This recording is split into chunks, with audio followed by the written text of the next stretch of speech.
안녕하세요. 뉴스반장입니다. 내년 총선에 170석을 확보하려는 윤석열 대통령의 지시를 접수한 국힘당이 방송 언론을 손보겠다며 본격적인 장악에 나섰습니다. 매번 총선 때마다 해오던 지시라 별로 새롭지는 않지만 이번에는 더욱더 공격적이고 저돌적으로 장악에 나선 건데요. 총선을 8개월여 앞둔 시점에 물불을 가리지 않고 총선 승리를 위해 공작을 대놓고 시작한 겁니다. 네이버가 언론사를 압박하고 국민을 호도하는 반박문을 뿌렸습니다. 그래서 거기에 대한 해견입니다.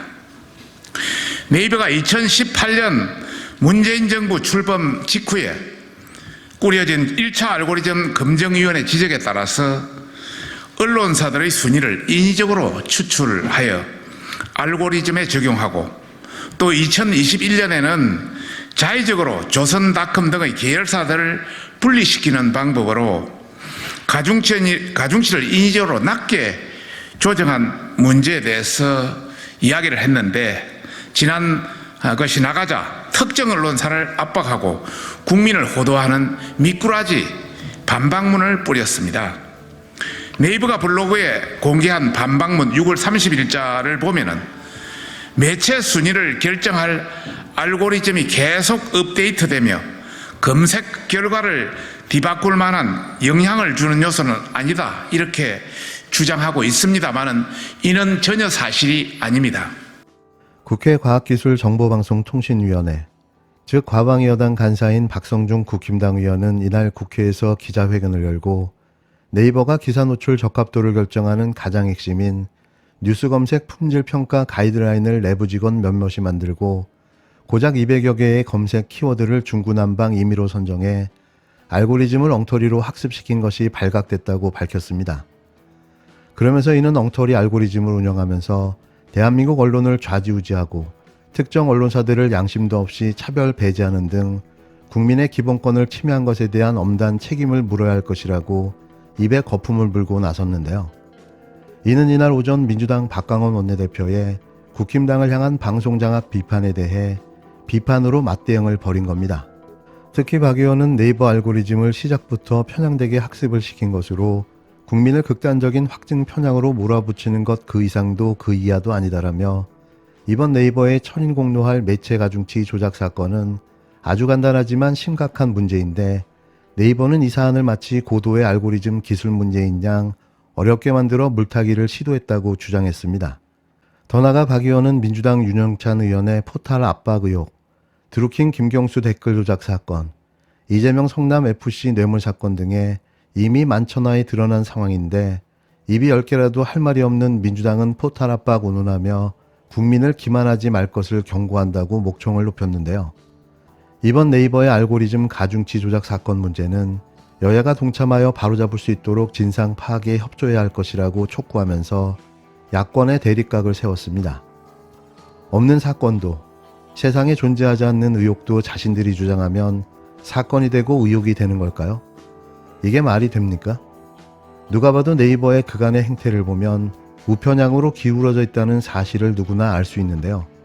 그 알고리즘 편향이 과연 누구에게 유리하게 프로그래밍이 되어 있을까요? 적반하장도 점입 가경의 상상을 초월하고 있습니다. 방송통신위원회가 네이버의 알고리즘에 대한 실태 점검에 나선다고 합니다. 최근 전방위로 진행되는 언론 장악, 권력 사유화 시도의 하나가 아니길 바라지만 우려되는 문제점들이 있습니다. 보도에 따르면 방송통신위원회 실태 점검은 지난주 금요일에 급작스럽게 결정됐습니다. 그날은 국민의힘이 네이버의 알고리즘 조작 의혹을 강하게 제기한 날입니다. 국민의힘과 방통위원회가 서로 소통하면서 조사가 이루어졌다는 의심을 사기에 충분합니다. 포털에 대한 압박은 국민의힘의 습관적 길들이기 방법의 하나입니다. 국민의힘은 윤석열 대통령을 검색하면 비판 기사가 더 많이 나온다면서 지속적으로 네이버를 포함한 포털을 압박해왔습니다. 국민의힘은 과거에도 지방선거와 총선 그리고 대선을 앞둔 때면 어김없이 포털을 압박하는 것을 주요 전략으로 삼아왔습니다. 방송통신위원회가 네이버 알고리즘 조작 의혹 실태 조사에 나선 걸 두고 더불어민주당 박강원 원내대표가 언론 장악과 권력 사유화 시도의 하나가 아니길 바란다고 국힘당을 향해 일침을 날렸습니다. 박 원내대표는 4일 원내대책회의에서 보도에 따르면 방통위의 실태 점검은 지난주 금요일에 갑작스럽게 결정됐다며 그날은 국힘당 네이버 알고리즘 조작 의혹을 강하게 제기한 날이라고 지적했습니다. 이어 국힘당과 방통위가 서로 소통하면서 조사가 이루어졌다는 의심을 사기에 충분하다며 포탈에 대한 압박은 국힘당의 습관성 길들이기의 하나라고 지적했는데요. 박 원내대표는 국힘당은 윤석열 대통령을 검색하면 비판 기사가 더 많이 나온다면서 지속적으로 네이버를 포함한 포탈을 압박해왔다고 말했습니다. 또 국힘당은 과거에도 지방선거와 총선, 대선을 앞둔 때면 어김없이 포탈을 압박하는 것을 주요 전략으로 삼아왔다고 꼬집었는데요. 그러면서 이 사안은 과방위 위원회 전체 회의를 거쳐 시급하게 다뤄야 한다며 국힘당이 과방위 개최를 회피하고 있다고 덧붙였는데요. 그러면서 조속히 전체 회의를 열어 산적한 현안들을 논의할 수 있도록 노력하겠다고 강조했습니다. 민주당도 말뿐인 탁상 공론은 그만하고 좀 더 적극적인 대응으로 행동해야 합니다. 언제까지 질질 끌려다닐 겁니까? 이런 가운데 국민과반이 내년 총선에서 윤석열 정부 실정 심판을 위해 야당에 힘을 실어줘야 한다는 의견에 공감하는 것으로 나타났는데요. 여론조사 꽃은 지난달 28일에서 29일 전국 만 80세 이상 남녀 1,007명을 대상으로 전화면접 조사한 결과 응답자의 50.6%가 실정 심판을 위해 야당을 지지한다고 답변했다고 3일 밝혔습니다. 윤석열 정권의 국정 안정을 위해 여당에 힘을 실어줘야 한다는 응답은 38.3%로 나타났는데요. 중도층에서는 56.5%가 실정 심판, 야당 지지를 택했으며 국정안정 여당 지지 응답은 35.6%였습니다. 차기 총선에서 반드시 투표한다고 응답한 적극 투표층에서도 54.8%가 실정 심판, 야당 지지에 공감한다고 답변했는데요.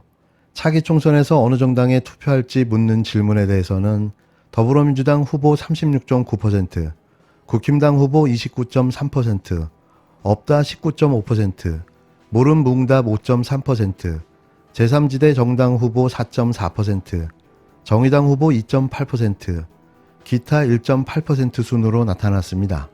수도권, 충청권, 호남권에서는 더불어민주당 후보를 꼽은 응답이 높았지만 부산, 경남, 대구, 경북, 강원, 제주 지역에서는 국힘당 후보를 꼽은 응답이 높았는데요. 차기 총선에서 반드시 투표하겠다고 응답한 적극 투표층에서는 42.9%가 더불어민주당 후보를, 33.8%가 국힘당 후보를 각각 꼽았습니다. 차기 총선의 성격에 대한 질문에는 윤석열 정권에 대한 중간 평가라는 주장에 동의한다는 응답이 66.8%였는데요. 동의하지 않는다라는 응답은 27.7%였습니다. 특히 차기 총선에서 반드시 투표하겠다는 적극 투표층의 73.8%가 동의한다고 응답했는데요. 이번 여론조사는 표본오차 95% 신뢰 수준에서 플러스 마이너스 3.1%포인트, 자세한 내용은 중앙선거 여론조사 심의위원회 홈페이지를 참조하시면 됩니다.